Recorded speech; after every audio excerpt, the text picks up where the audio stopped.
Okey, bila kita sebut employment contract, adakah employment contract ini perlu dimatikan stem?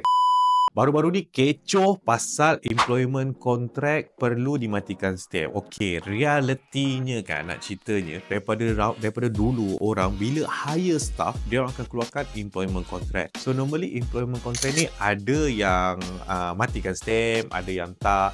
Tapi rupa-rupanya bila kita check balik di bawah regulation LHDN, IRBM ni kan, semua dokumen-dokumen rasmi ini perlu dimatikan stamp.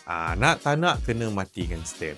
So, kalau korang ada hire staff yang baru nak hire staff, make sure employment contract, lepas staff korang sign apa semua, korang kena buat matikan stamp. Berapa harga dia? Tak silap aku, general dokumen ni dalam RM10 satu dokumen. So, macam mana pula kalau dokumen yang dah lama, maksudnya staff lama tapi tak matikan stamp? Kalau staff lama yang dah lama sign, dah katalah 3-4 tahun, apa yang kita kena buat adalah kita kena ambil kontrak tu dan kita submit dan kita kena bayar late charges dia. Tak silap dalam berpuluh ringgit. So, kalau bayangkanlah kalau korang ada 100 orang staff, tapi 100 orang ni dah masuk 3-4 tahun lepas dan 3-4 tahun lepas korang tak buat matikan stamp. Berapa penalti yang korang akan kena? Untuk peringatan kepada peniaga-peniaga, bila korang hire saja new staff, tak kisah bagian admin ke, tak kisah tangga gajinya 1000 lebih ke, asalkan korang memang offer employment contract, nak tak nak korang kena buat matikan stamp di LHDN.